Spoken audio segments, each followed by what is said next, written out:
Good evening. My name is Tim and I'm one of the board members at Task. Hopefully we are all enjoying ourselves on this wonderful night and celebrating our 40th anniversary of this wonderful organization. If you see food on my shirt collar, that just means that I forgot to bring my dip and enjoying my dinner. I see a few spots on Mario's shirt also, and fortunately the air conditioner is not on freezing cold, where we need to wear our parkas. Ha ha. This is an inside joke to the staff and the board, because Mario likes to keep the temperature really cold in the office.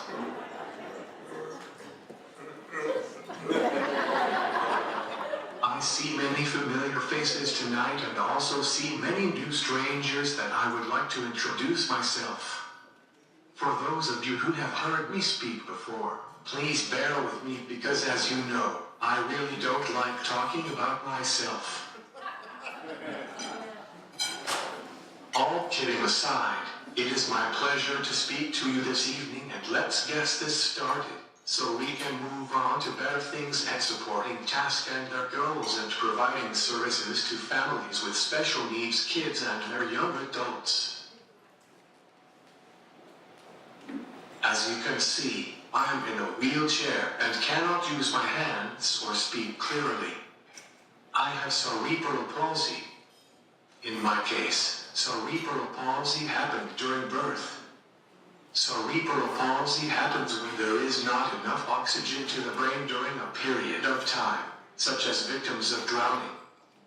In my case, my cerebral palsy was caused by the umbilical cord being wrapped around my neck. Maybe the doctor did not slap me enough, or maybe my parents had a few too many. If there was silence in the room, this joke was not that funny. Somebody's laughing by now. Let me tell you a little about myself before I talk about how assistive technology has improved my life.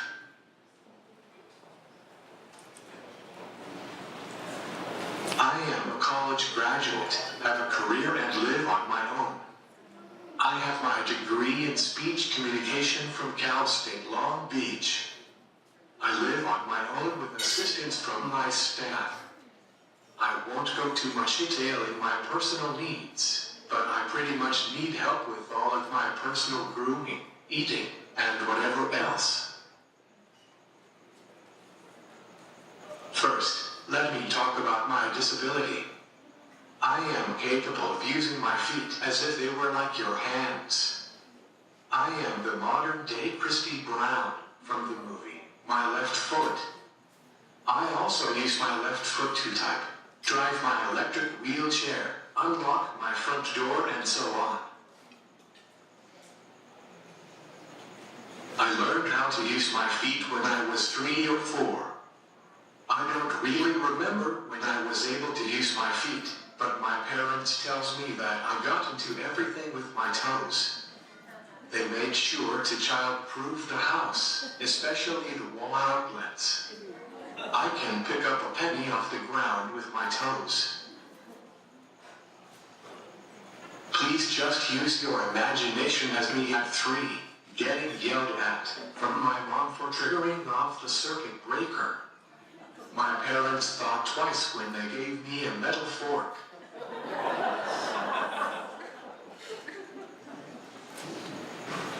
Growing up with cerebral palsy did not really affect my childhood.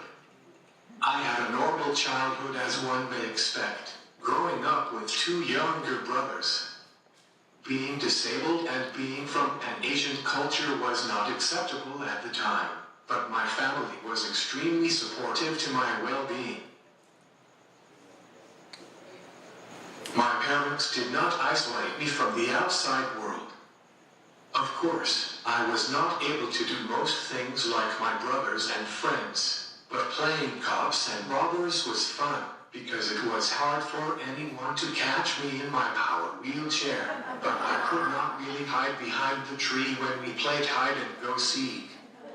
Ha ha. I was enrolled in special education for pretty much all through high school. From preschool through elementary, I attended Carl Harvey in Santa Ana. Carl Harvey was a school for the disabled. I believe the school is still there, but now it is an integrated school for elementary students. When I attended the school, it was strictly for students with disabilities. They had teachers that will teach you regular education, but the school also had physical therapy and speech therapy. While I attended Carl Harvey, I learned my basic fundamentals, such as refining my skills with my feet, learning how to type before I could spell, and a lot of speech therapy. If you look up at the screen and not at my toes, you will see all of the devices that I've had so far to communicate. It's quite of a collection. I will try to go through each device and show you my chronicle of my life through assistive technology and how Task helped me with my current setup that I'm using now.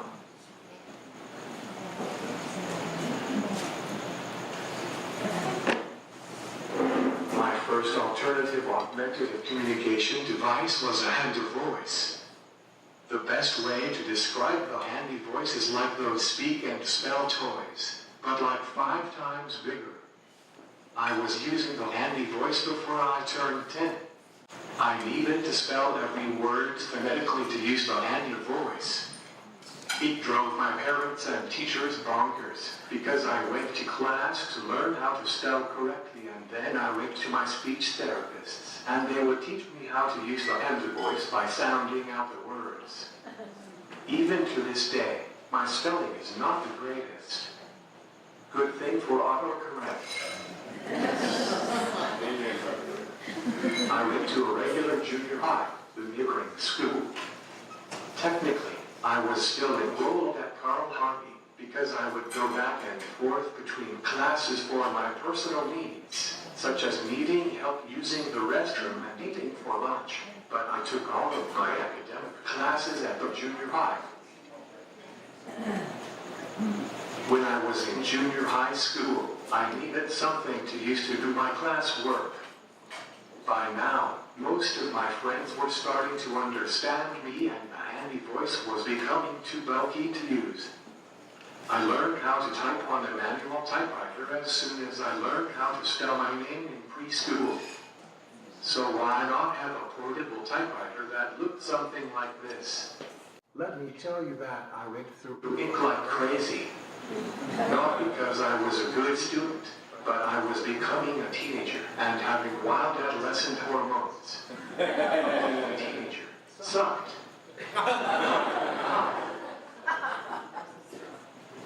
By the time I entered high school, I wanted to talk to my friends, and while my close friends can understand me most of the time, I still needed to find a way to communicate. I had several alternative augmentative communication devices that were extremely expensive. My parents thought that I needed to upgrade to something more manageable. The laptop era was quickly maturing in something that they can afford. I had a 20-pound laptop that I would carry around with me all time in between classes. It was an alternative augmentative communication device also, by having text-to-speech output.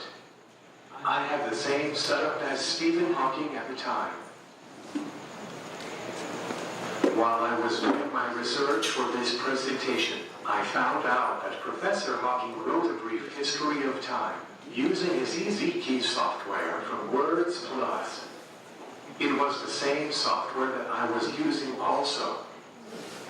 Despite my various communication devices, I was always able to adapt to mainstream technology. Having the laptop with speech output was great versus what I had before, but it was still too big for me to handle. Despite my various communication devices, I was always able to adapt to mainstream technology. Having the laptop with speech output was great versus what I had before, but it was still too big for me to handle. I could not really talk to my friends in the hallway or in class because of the size of the equipment, and there was no whisper mode on the laptop. It was extremely hard to talk to girls.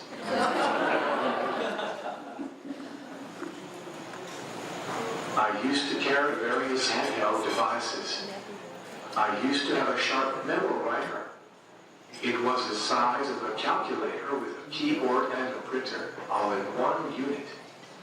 The keys were extremely small, much like an old school BlackBerry, but I was able to type, pass notes in class, and talk to my friends, like any teenagers. If you look at the slideshow, I've grouped them all together because while I was working on this presentation, all of the devices that I used became a big blur, and I'm going into my mid-40s, and there isn't that much room in my head, unless I write it down. To be honest, I have forgotten which devices that I've used in my lifetime. I probably typed the equivalent of at least 10 Webster dictionaries so far. That is a lot of typing from my big toe. Anyone wants to give it a try? Straight out of college, I got a part-time job at an educational publisher in Garden Grove. I have been working for teacher-created resources for 15 years now, and I enjoy it. Throughout my career at teacher-created resources, I've gone through even more devices. Pollyanna from Zygo USA and an Express from Dynavox are the two that stands out. These devices gave me my voice back again with text-to-speech, instead of having someone to read my screen. If you refer back to the slides, you will see all of my devices get smaller and smaller. I wanted to express my thoughts vocally with my coworkers and have a real-life conversation at the water cooler. My colleagues started to know me better, and because I could communicate, they quickly overlooked my disability and speak to me directly and not act like I wasn't a part of the conversation. As AAC improved and as technology got better, my needs started to change. It wasn't enough for me to just have text-to-speech, but I needed more, like checking my email, making phone calls, and playing Pokemon. I contacted Laura at Task to see if I could get an evaluation done for my next AAC device. With Laura's and Bernadette's help, we determined that an iPad would be best suited for my needs. I am using my iPad mini with ProLogo for text tonight to speak to you and give this presentation. It is the best device that I've had so far because I can do everything on a single device. I made sure to turn off my cellular service before coming up in front of all of you and speaking, because my tones can be a little embarrassing.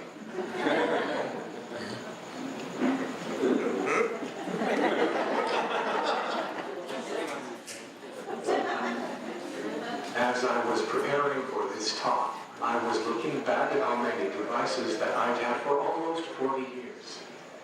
I say 40 years because I highly doubt that I was typing when I was 3 years old. If math wasn't your best subject in school, I just told everyone in this room like it, and it's becoming a larger number. We are all here tonight to celebrate Task's 40th, and there are only a few organizations that can say that they have been around for 4 decades. They have served numerous people and families that needed the most advocacy and effort to get the proper services that they deserve. Being a board member, I always let my voice be heard in our meetings that the Tech Center is one of the key components to Task. There are not enough resources and professionals to go around our county and state to evaluate and train families for their loved ones on the right device to communicate. Communication is the basic fundamental to all of us, no matter how non-verbal one can be. An infant will let you know that he or she is hungry by crying. When we go to the doctor, we often show the doctor where it hurts. This is our basic way to communicate our needs. Imagine if you were disabled and could not communicate in your natural ways. You will be frustrated and people will get the wrong message of what you really need. The general public needs to be educated that not all people can communicate verbally. For a person with a disability, such as myself, assistive technology has opened more and more doors to communicate. For the past 40 years, TASC has built different avenues for the people they serve, and I can only imagine what the next 60 years will bring to this organization. I would like to thank TASC and their staff for making my voice be heard through AAC. Thank you.